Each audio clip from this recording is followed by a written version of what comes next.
Mrs. Haller, I would like to welcome you in our interview. First, can I ask you something about your background? You were born in Budapest. Yes. In 1929. Yes. Do you have some? Can you remember something from this period, from this pre-war Budapest and pre-war Hungary?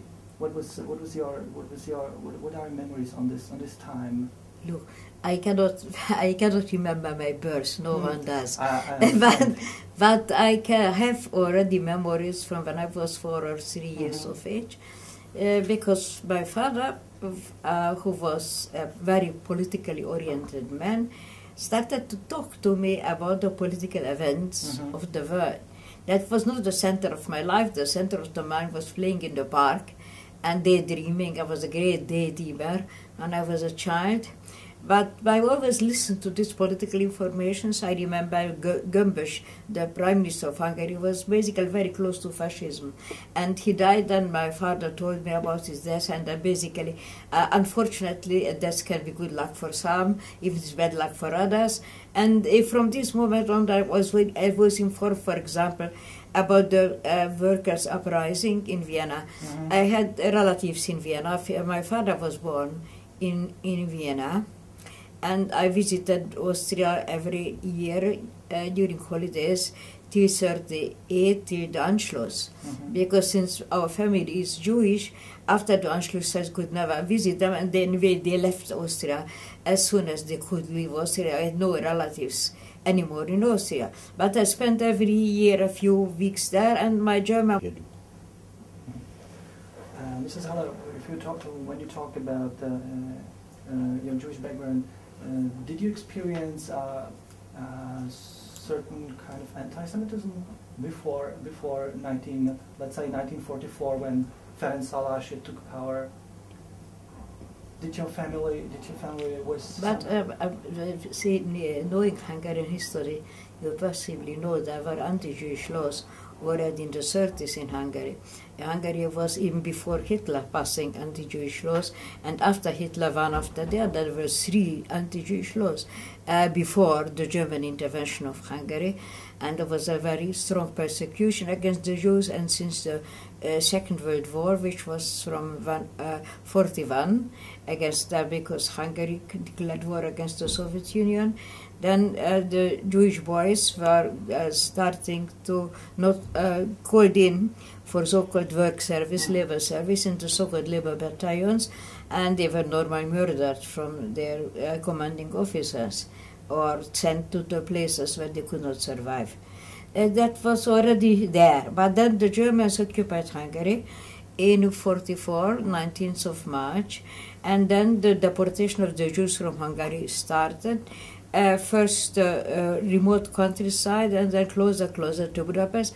And basically up to June, 20th June, whole Budapest has been, till Budapest, every other city has been deported, and roughly half of the Budapest. Now my father, who worked in the so-called anti-fascist movement at the time, was really anti-fascist, and not just a mythology of it. He was arrested by the Gestapo after the Germans invaded Hungary, and he was taken to the so-called Hotel Mirabel, where the Gestapo headquarters was settled in Budapest. And there were other people in the same sort of organization, but the others were Germans. They were tried by the Germans. Germans are very law-abiding people. My father was a Hungarian citizen. They did not want to try him. They could not possibly try him according to German law, though they gave it to the Hungarian. They should do that with him what they want. And since the Hungarians realized that my father was a Jew, they sent him into an internment camp. Now, this internment camp had been was deported to Auschwitz in June 1944, so my father died in Auschwitz. And that was before the Szálasi takeover. To correct some misunderstanding, most of the Hungarian Jews were killed before Szálasi took over, not after Szálasi took over. When Szálasi took over, there was no more possibility to send people to to Auschwitz because the train lines were cut, because the Russian army was very close, the Soviet army was very close already, not just to the border, but closer and closer to Budapest. So during the Szálasi times, Jews were sent in the ghetto. We were also sent in the ghetto, and a part of our ghetto was killed in the Danube. They were accompanied to the Danube, and they were shot into the Danube, but they could not shoot everyone into the Danube. That needed men and needed weapons, and there was nothing like gas chambers in the times of Szálasi. So a lot of people were killed, but a lot of people survived, among them my mother and myself. So in Budapest. I understand. So in one of your interviews, you told that it was a crucial experience for you, and that you began to search for the reasons why did it happen. Am I right? And you were when you decided to study philosophy. And this happened very later, and it happened rather by chance. I wanted to go to university, but I wanted to be a scholar. I wanted to study chemistry and physics. So I took physics classes when I went to university. Why chemistry? It was chemistry. That was my favorite because I was in love with Madame Curie, and Madame Curie was a chemist and was radium and so, and that was the great news of the day still in my time, that a woman could be a scientist, which was at that time a very rare phenomenon in Hungary, because women were supposed to marry and have a family and children and household, and not to do something which is out of fashion, out of pattern. So I was supposed also to do the same. My mother was in a way very conservative, and she wanted me to become a so-called good housewife. But I wanted to go to university studying. First I studied chemistry and physics. And then I had a boyfriend.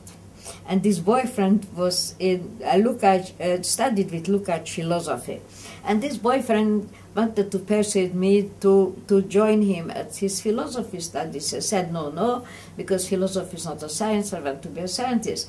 But once I just accompanied him for one lecture by Lukács, and I immediately fall in love with philosophy. So Lukács spoke about the, I think, history of philosophy of culture. History of philosophy of culture from Kant to Hegel. That was the topic of his lecture. I haven't understood a word from it, but I realized that this is the most important thing in the world for me, to understand what I haven't understood. So I dropped my classes in physics and I took classes up in philosophy. And that was already in October or November, when my first year at 47, and then I took the philosophy classes. And only later on, a little bit later on, not that much later on, when I was already studying philosophy, did it occur to me that I have a task, so a kind of obligation.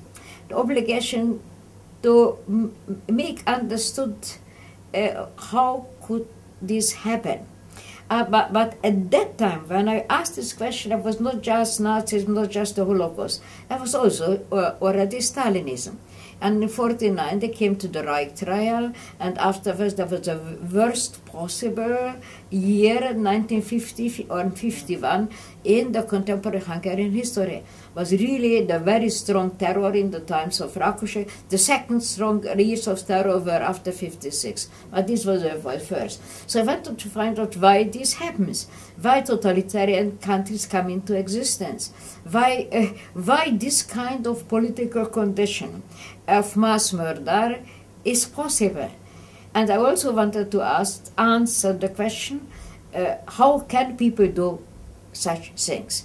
So I wanted to raise the question from a political perspective, also from a moral perspective. That's why I became interested in moral philosophy.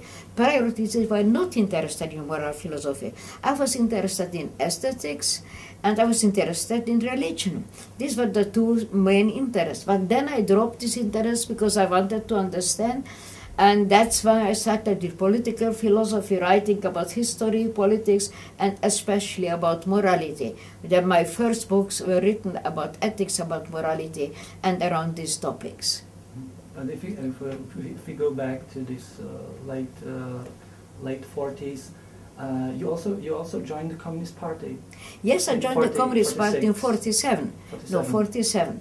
When there was still a democratic Hungary. Mm-hmm. In 47, Hungary was still a democratic state, a multi-party system, with a parliament with right-wing majority. That was, we believed it is a normal democratic state. It was not normal because the Russians occupied us already.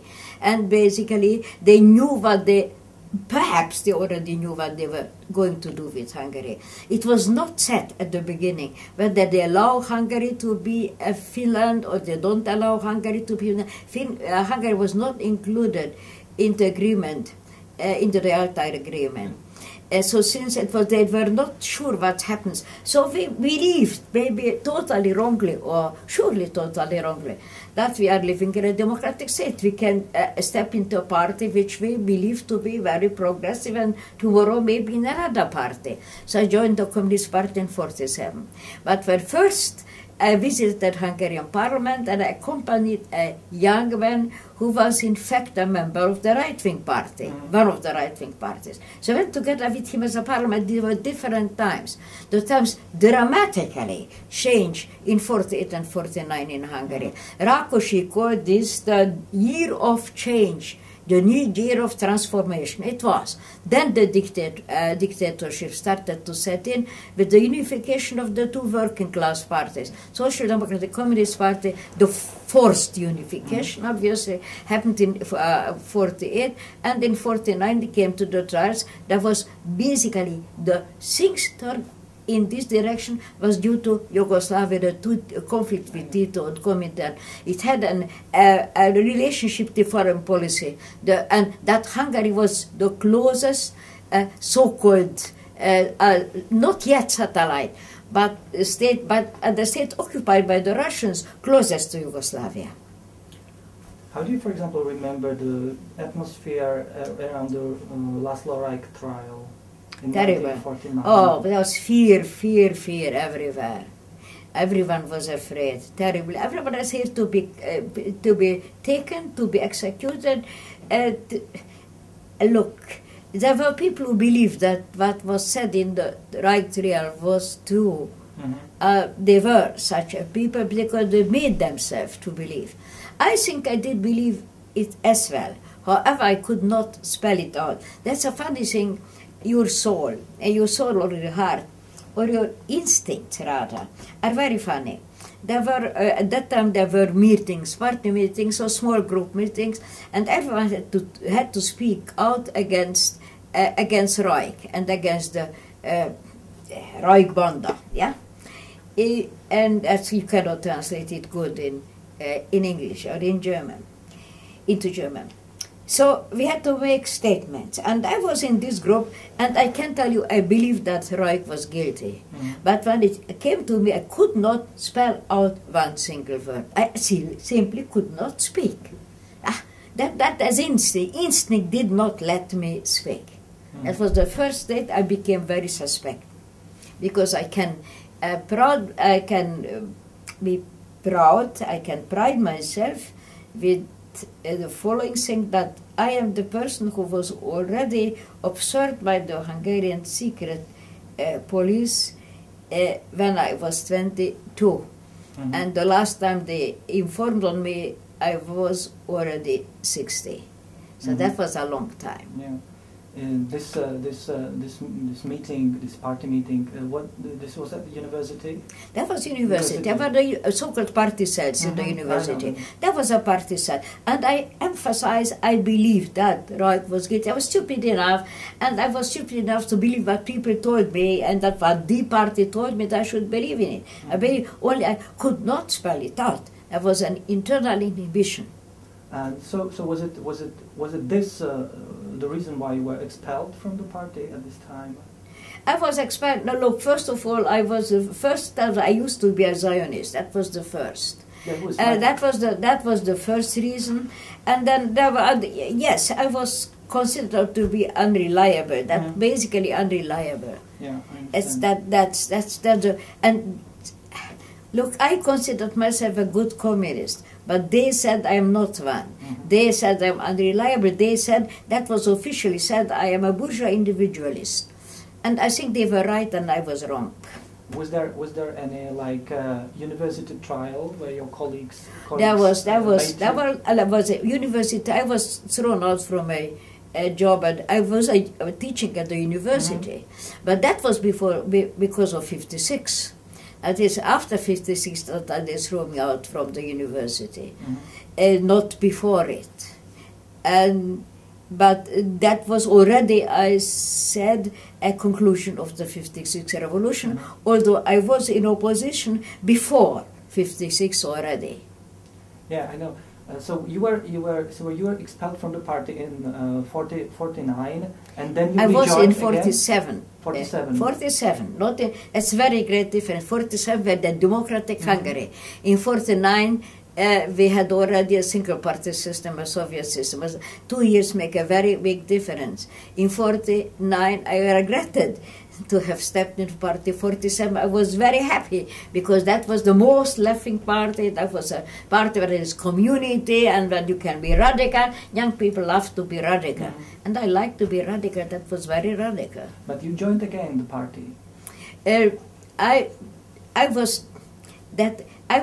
lost my party membership immediately in 49. But I was retaken to the party and I was expelled from the party. This is the story. First, I lost it because I was unripe. That's because of Zionism. Then I was taken back in 55. That was already the Imre Nagy times. And then, of course, I was expelled again after the revolution. So that was, these are ins and outs. I understand. Did you plan to move to Palestine when you were let's say did you participate in this Zionist movement actively? Yes, I participated in the Zionist movement when between 45 and 47. And were you thinking about moving to Palestine? Yes, I was thinking, like, it's so difficult to say when you are even now what you really want and what you don't really want. Obviously, I perceived myself, I want to go to Palestine. I would have gone to Palestine. But the Zionist movement expelled me also because I wanted to go to university and was supposed to go into a kibbutz and work in agriculture. And nothing to against working, hard work, but I wanted to study. I wanted to study, and so I want to go to university. Had they allowed me to go to university, I might have remained in the Zionist movement. But this, they did not tolerate, they could not tolerate any other perspective in life than to, not just to go to Palestine, there was no Israel at that time yet, go to Palestine and go to a kibbutz and do agricultural labor. I was not against labor. I really loved the idea of agricultural labor, but I wanted the books. I wanted the libraries, I wanted the bookshops, I wanted the books. I understand. I'm just asking because, for example, if you read some memories of Czech Jews who moved to Palestine, they say that one of the reasons they moved was that even after the end of the war, they faced kind of anti-Semitism. There was also anti-Semitism in Hungary after the Second World War, and of course sometimes there were also riots, pogrom in Miskolc, for example. But that was not my main reason. And I was not made, I'm not that much impressed by anti-Semitism than other Jews normally are, because I think it belongs to Jewish history to meet anti-Semitism, so what? That's not such a big deal. Anyway, I always say when they ask me in Hungary that I don't mind anti-Semitism as a Jew, but I'm terribly ashamed of anti-Semitism as a Hungarian, because it's a Hungarian thing and the Czech thing and German thing. It's not the Jewish thing. It's not that that was not came into my mind. That's because of this. Not because of this. I was attracted by collectivism. I was attracted by redemption. Yeah, because after you survive the hell, because this is what happened to me, then you desire redemption, something absolute, something unconditional, and so that was Zionist for me, and that became early time communist for me, something unconditional, something redemptive, earthly paradise on earth, at once. Yeah. So back to your studies at university. After did somehow negatively influence your that your party membership ended? Did somehow influenced your studies or your presence at the university? No, my studies not, because I became the disciple of Lukács. And although Lukács at that time was a member of the Communist Party, he was criticized very severely by the party. So he was pushed into the background.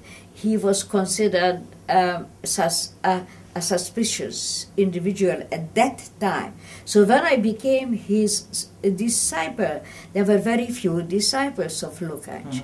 My example is when I first went to his class together with my then boyfriend, there were 100 students in his class. After the criticism of the party was published in 1949, there remained only 5 or 6 or 7 students of Lukács, and I was one of them. So being a student of Lukács, a student of a Marxist Lukács, Communist Party was itself a very, very black point then in Hungary, because that was against the party line. These are very complicated issues, very difficult to understand. These small differences made out the most major conflicts in this time. So I had no problem with studying philosophy. I studied philosophy at Lukács, and with another professor, Professor Fogarasi, who was the professor of philosophy, whereas Lukács was the professor of aesthetics and philosophy of culture. So I had no problem about studying. Besides, I had always conflicts with the party, but that has not influenced my study and my learning. And you should not forget, for example, that Lukács and Fogarasi were not allowed to teach Marx. That is also a kind of misunderstanding. We believe that we learn Marxism. We did not learn Marxism in the University of Budapest. In philosophy, you can learn philosophy only from Thales to Feuerbach, because all philosophers are, after Feuerbach were blacklisted. Young Marx was blacklisted. The only Marx I read at the university was the first volume of Capital and the Communist Manifesto, nothing else. So when I said I was Marxist, meant I was a Lukácsian, so I accepted Lukács. Lukács was a Marxist. As a conclusion, I was a Marxist. That was Marx, what Marxism means. We never heard one single class at our department about Marx, because there was a special department of Marxism-Leninism.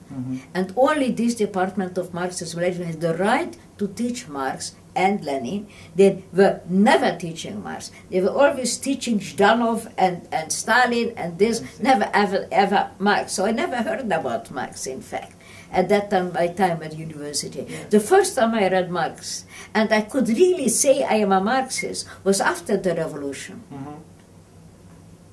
Very interesting. But how come that that Lukács was so strong figure that he was criticized, but for example not removed from the university, not Yes, he not was removed arrested? from university, but he has not lost his freedom. Mhm. He believed at that time that he will be arrested.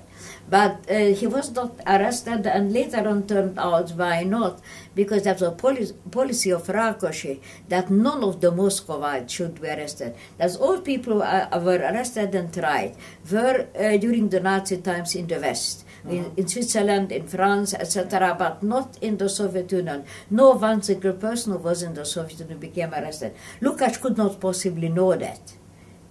As he later on said, had he known that, he wouldn't have made this self-criticism. He made this self-criticism because he believed that he's going to be arrested otherwise. But none of them was arrested. But that you cannot see this beforehand. Who will be arrested? So these things go on totally irrationally. So at that time, it wasn't the agenda that he be arrested. He lost his job for a year or one and a half years. Then he returned for a few months to the university. And after 56, he could not teach anymore. Yeah. So. If we can go further, in 1953, when Stalin died, and after several months, Imre Nagy became a prime minister. Was it a big change within the communist regime? That was the greatest change in Hungarian history, because the change did not come really in 56. It came in 53 when Imre Nagy became the prime minister of Hungary. You know something about language. It's important, not what you say, but how you say it.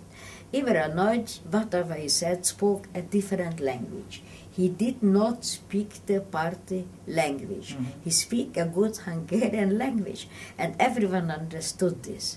Then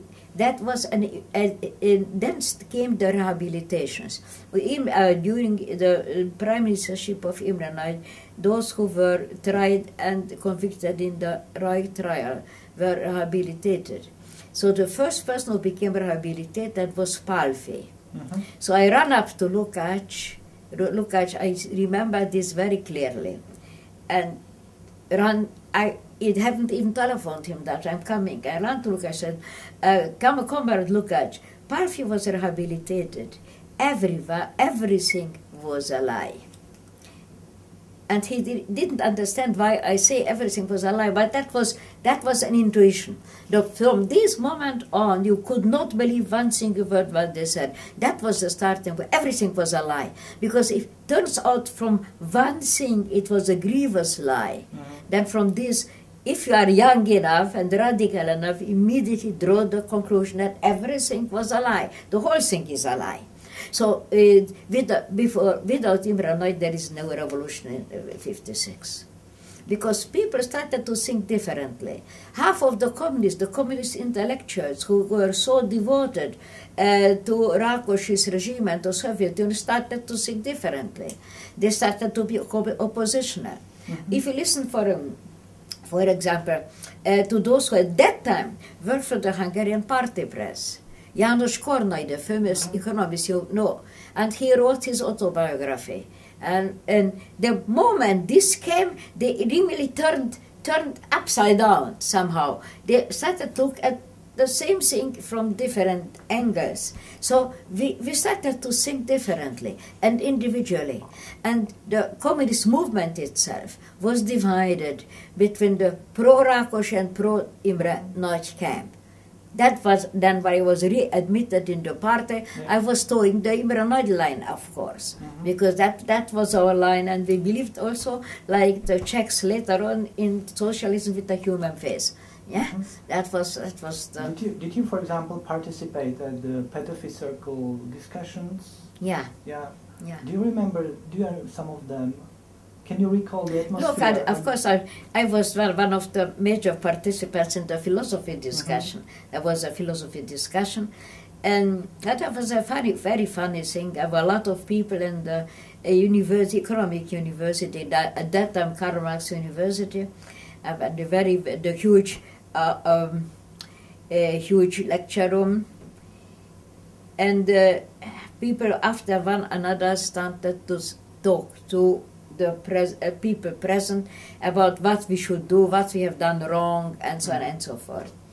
and it was 1 o'clock in the night. I was the last. I was the last to go to speak, and I went up, and there was a great jubilation when I came, because I participated earlier in so-called philosophic conflicts, where I took always the part of the reform against the tradition. But that happened from 53 till 56. It was a continuation of the so-called philosophy debates between the party philosophers and non-party philosophers. So they knew me, although I was quite young. There was a great jubilation. I started to speak.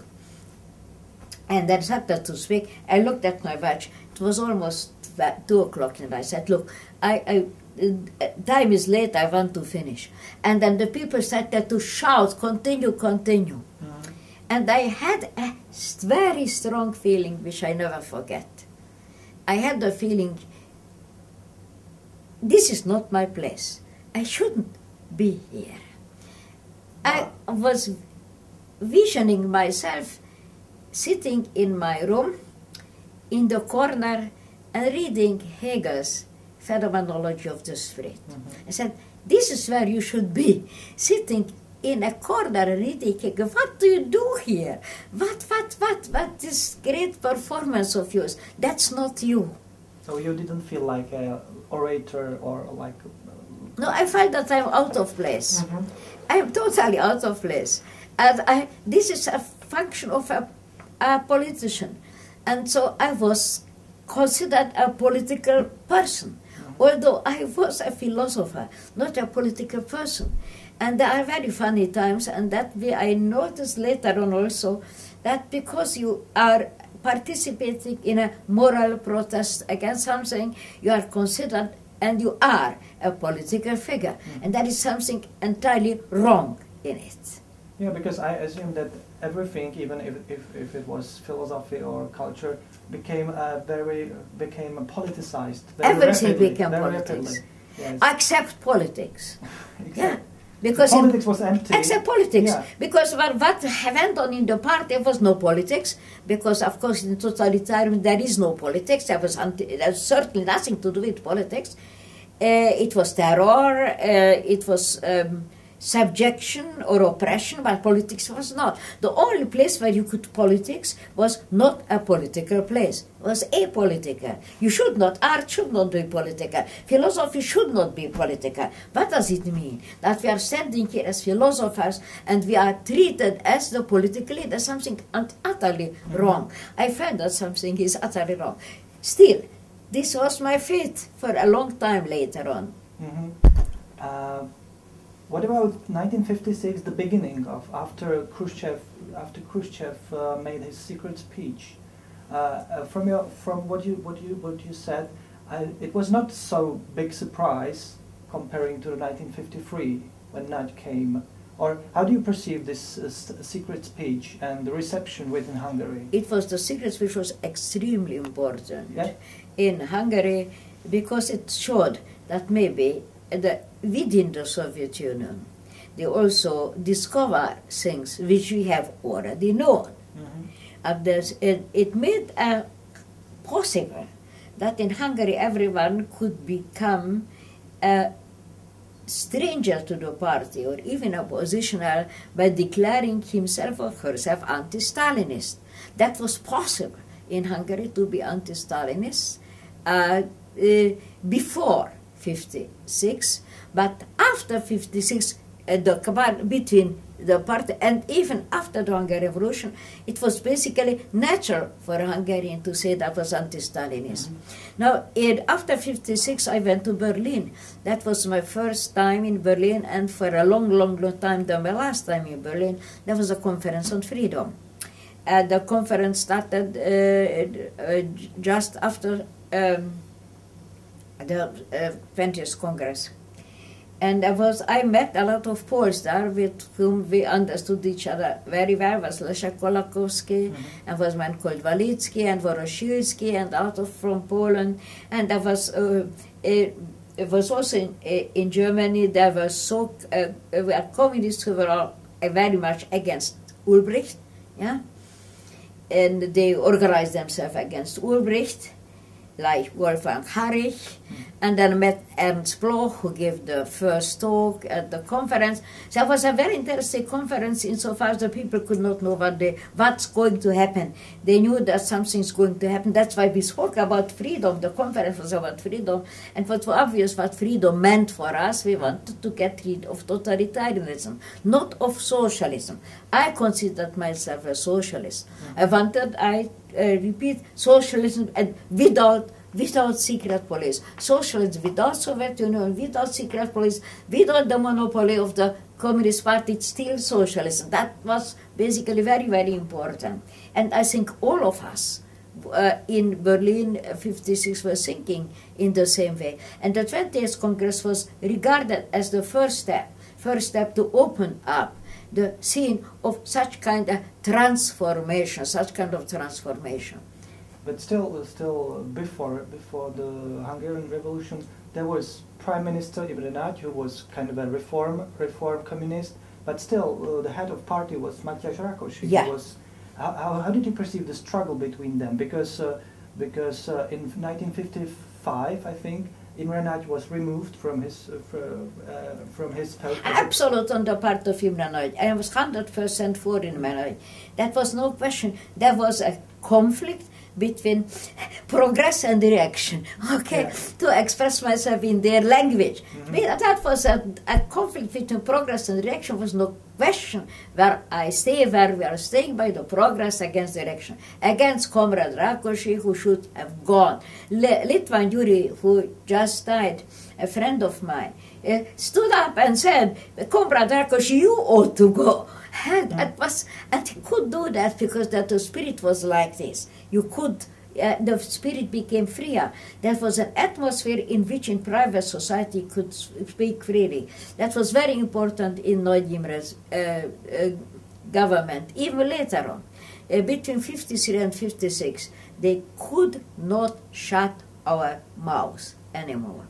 At least in private company, we could speak up, we could express feelings.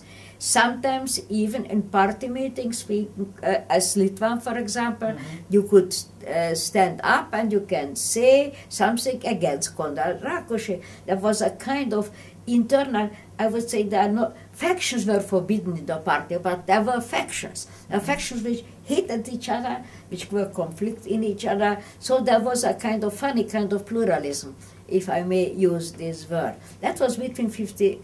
Nagy Imre was removed in the so-called March decision, Márciusi határozatok. There was a reaction.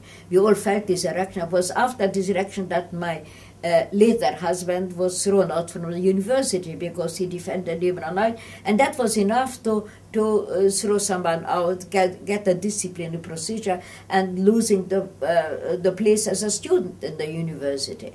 A few students were thrown out, but they were not imprisoned anymore. So that is basically psychologically a very great difference. Whether you put your life at stake, your freedom at stake, or your job at stake.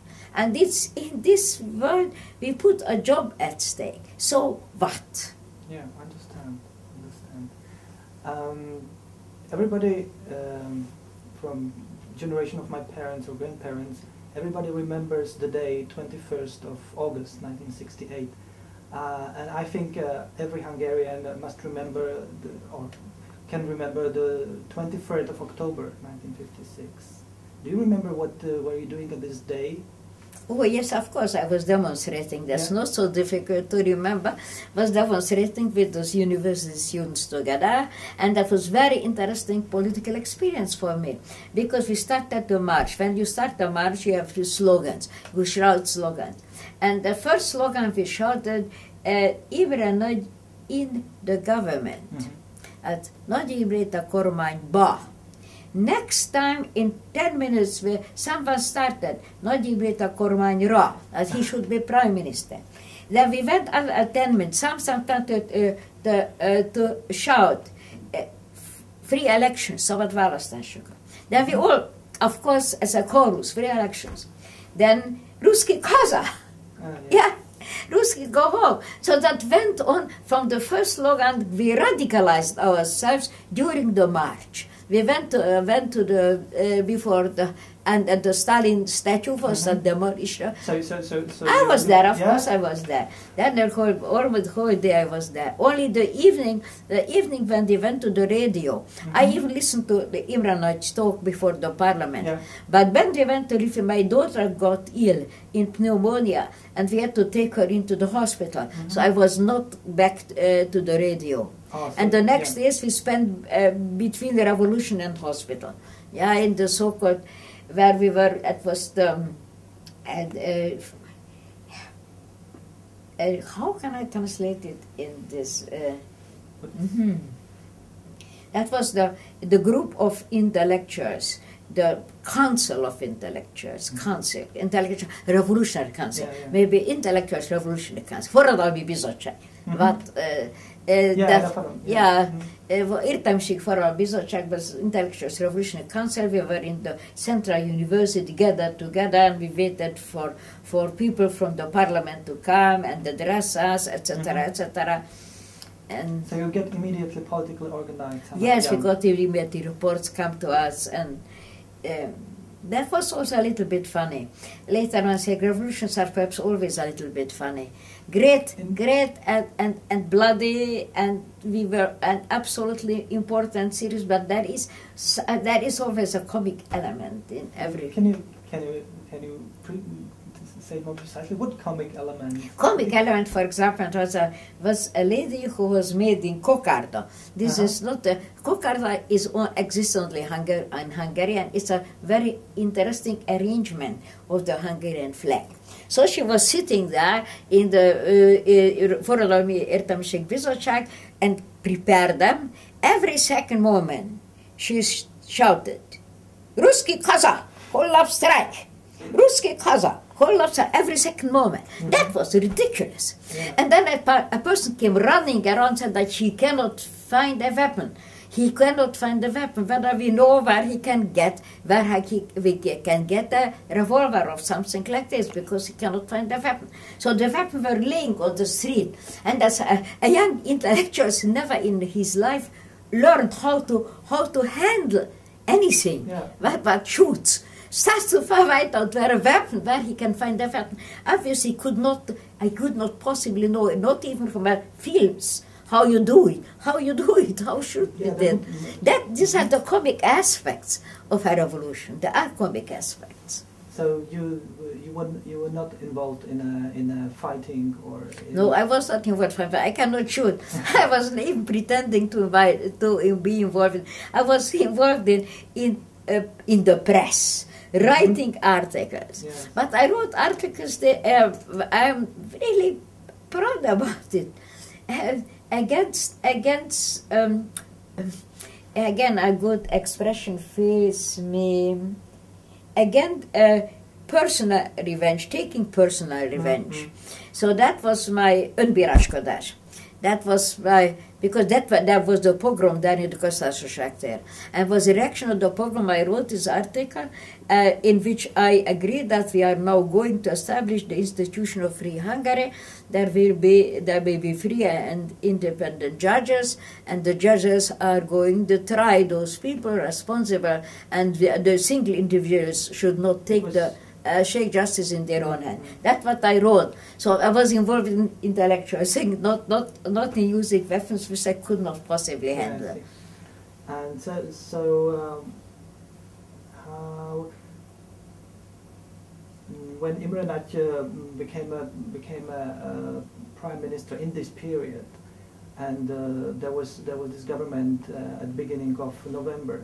Did you welcome it as a real possibility of new Hungary, or was there something like it cannot be possible? Russians are still here, and we cannot win it. We were naive, of course. I believe that it is possible. I believe that it's possible. There's a new government.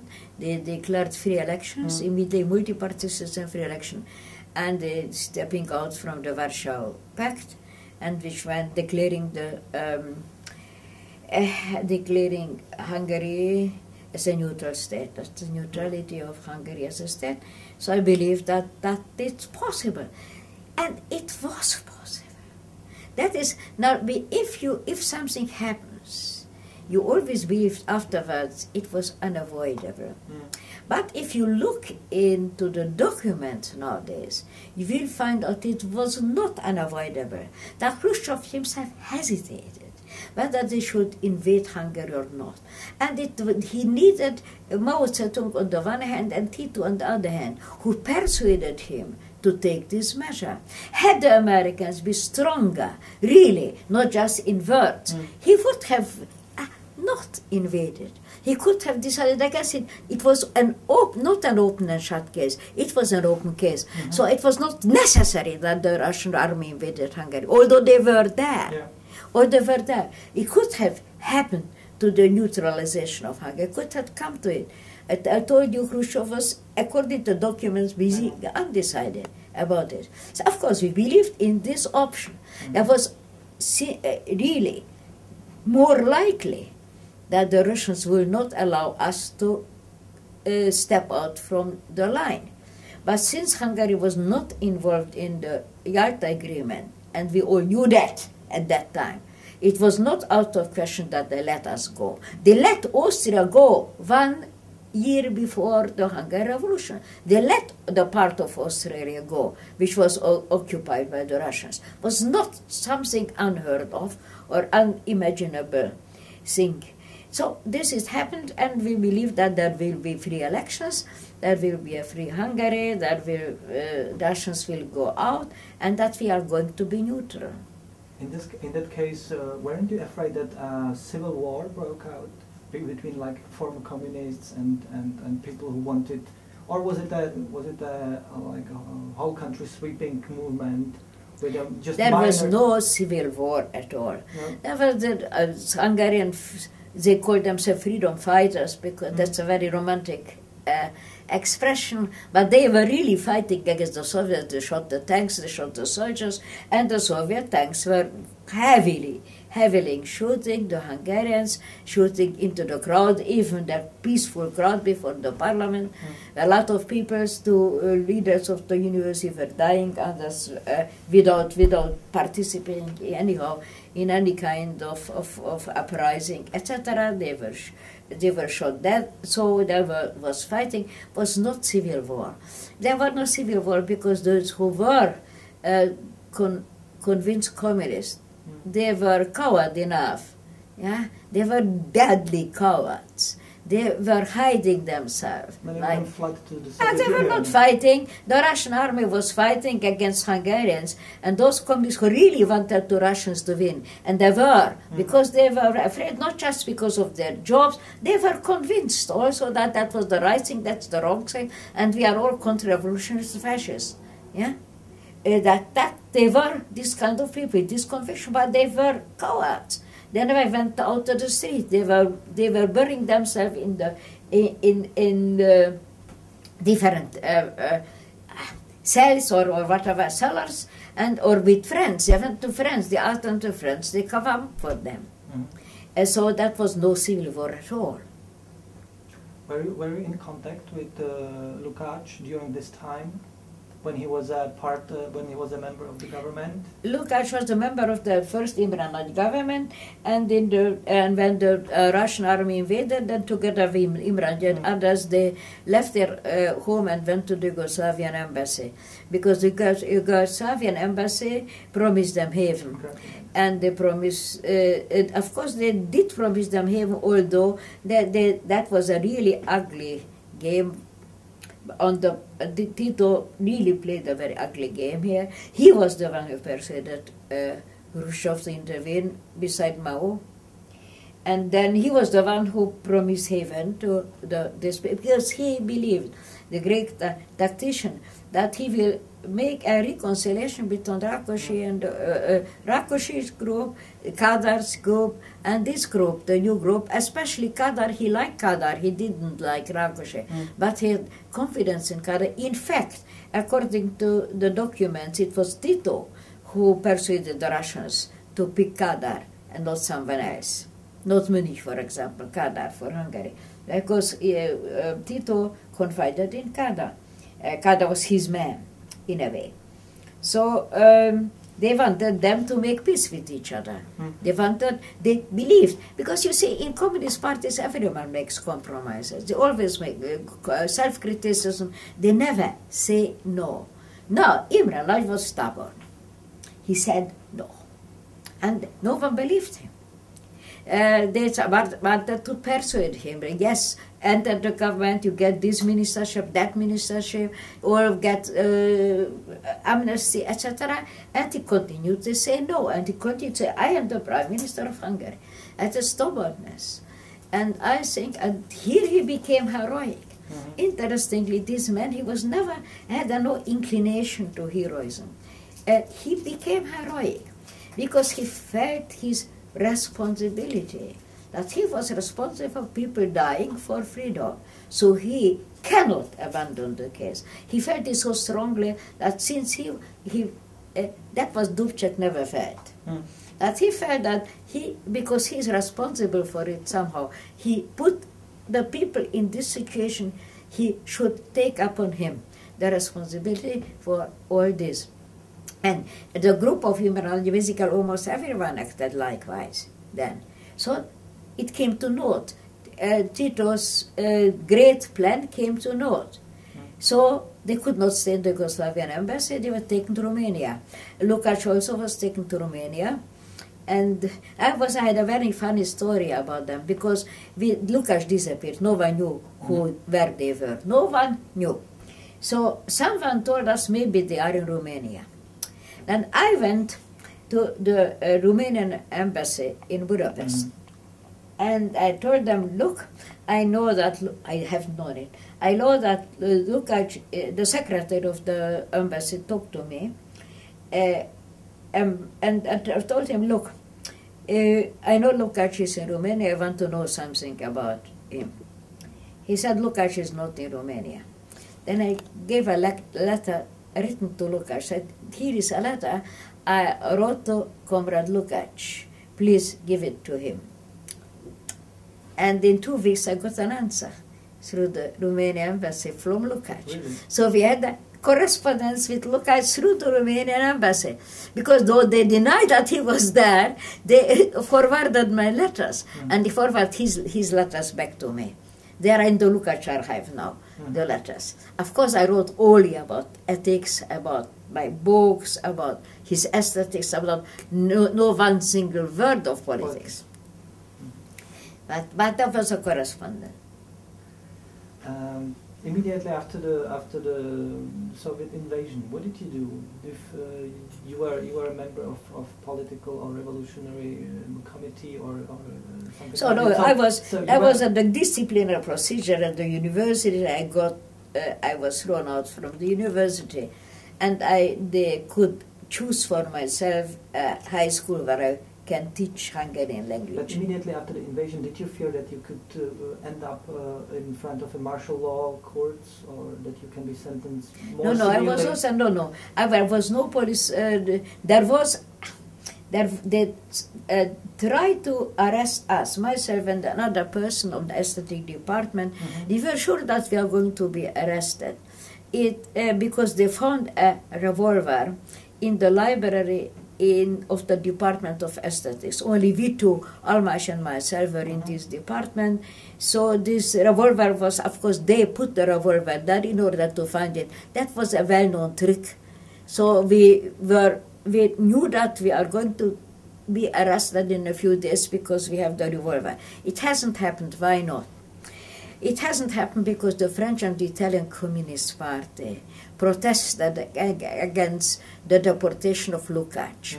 And this protest came in then. And then they decided, there's also documentation already, that they stopped the trial against us because we don't know the conflict about, Kada didn't want a conflict with the French and the Italian, particularly the French one, because very orthodox. But in this case, they really raised their voice, and not even with the Toyati one. They didn't want this conflict with Western communist parties, so they stopped this. And because of their intervention, Lukács was released from Romania and came back already in April to Budapest. It was because of this intervention. How did you perceive János Kádár at this time? As a murderer. Not just at that time, but later on, always. Always. Always. For János Kádár, whatever they say nowadays, this beautiful Kádár time, for me, he was and remains a murderer. I'm just asking because I read some poll among people, now it was from 2000, that János Kádár is one of the most popular historic figure in all the I told you history. that. I told you that. I said, in spite of the present opinion in Hungary, collection of opinions Hungary, for me he was and remained a murderer. And he was a murderer, even more than we believed, because the documentation is out. The Russians haven't commanded the execution of Imre Nagy. That was Kádár's personal decision. The Russians said, do what you want. Punish him, but even they suggested no capital punishment. At that time there was a negotiation with America, and there was the so-called détente. They were not so keen to have a new execution of political leaders in Hungary. But Kádár stood his, Kádár wanted Imre Nagy to be executed. That was his decision. And his last speech in the Hungarian parliament, you know perhaps about this last speech, was published many times, shows that he had terrible pangs of conscience about. He says that these men, he never utters his name in his last talk. It was a crazy talk, you know, totally crazy talk.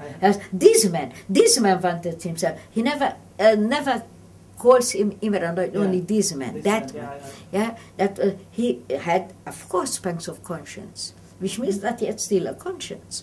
But murderers have sometimes pangs of conscience. Richard III had also one in Shakespeare. So it happens. And he was a murderer, in fact. And later on he became the father of the nation. But that's not my story, that's a Hungarian history. And a friend of mine used to tell me, look, there were three great men for Hungary. Franz Josef, Miklós Horthy, and János Kádár. All the three started with mass murder and became the father of the nation. That's Hungarian history. Understand. I'm just asking because János Kádár's life is also very, very interesting, and we can draw parallels between János Kádár or Gustav Husak as a man of normalization and men who came after the Soviet invasion, and we can draw also parallels, or we can compare figures like Imre Nagy and Alexander How many Dubček. people have Gustav Husak murdered? I'm just... Okay, I asked the question. Yeah, well, I don't know. Maybe none of them. If he signed some A decision that I murdered him. I cannot. So this is. I don't know about Gustav Husak. I don't think he's a very. He's certainly not a nice figure, and he is. I have absolutely. At that time, I believed. I tell you, that time I also believed that Dubček was a traitor, and so whatever were traitors. And Husak is just a common servant of the Soviet Union, but who obeys orders, etc. That was then at that time my opinion. But this was different. Kádár was murdering people. So in 1958, you were expelled from the party, and what did you do? What was your relationship with the new Kádár regime? Negative. Negative. Oh, it's already negative from the because I've started even participating in a kind of organization against the Kádár regime, but it came to naught. Nothing happened. We were so stupid, as people are. In 1957 we were sitting by the Danube, and we put together the new Imre Nagy government. What's going to happen? When Imre Nagy will be free, and it was in 57, and Akadar will go, and etc. People were totally crazy. We haven't understood the conclusion. If something happens, then the period of consequences sets in. And we didn't believe in the period of consequences, that a terrible shock of the Soviet intervention in Hungary in the 1st of November. We did not believe that it is the end of the story. There was demonstrations, there were organizations in 57. After 57, everything stopped. Mm-hmm. There was no one single opposition voice raised after, from 58 onwards. Why? Why do you think? Because it was just 1 year. Because the executions, that was the year of the Reich trial, of the Nagy Imre trial, Nagy Imre's execution, and because so many people were sitting in prisons with longer or shorter penalties, and then so many people were just put in internment camps without trial, without anything, just, and people were terribly afraid, intimidated. And those who were courageous left the country. So many people, I think 200,000 people left the country at that time. They when the borders were fairly open, they went to Austria and went to America or whatever, they left the country. So many people left the country. Those who remained were frightened what's going to happen with them, and they started to stop talking, to stop acting, and if you stop acting, you are afraid. Then you start already believe. That's a very interesting psychological fact, that the more you are afraid, the more you believe them from whom you are afraid. Mm-hmm. The more Hungarians became afraid, the more they started to love János Kádár. Stalin was loved because people were afraid of him. The people terrorized him, we were in love with him. That goes together. You cannot confess yourself that you are a coward. So rather you confess yourself that you believe in what you are doing. Mm-hmm. And that psychologically is so correct. So then the more the terror expanded, the more people believed either that Kádár is all right, or at least that Hungary had no other option. That's our only option, and we have to accept this option. Or a third opinion was the following: Hungary is a small country. Hungary has to accommodate the big powers beside Hungary. Hungary had to accommodate with Germany under Hitler. Hungary had to accommodate with Russia under Stalin, Khrushchev, or Brezhnev, whatever, because that's the big power. Small countries, in order to survive, have to accommodate. Was a very typical argument in Hungary. Now we were a few, we didn't want to accommodate. And that was basically an exception, not the rule. And we were considered normally abnormal because of this.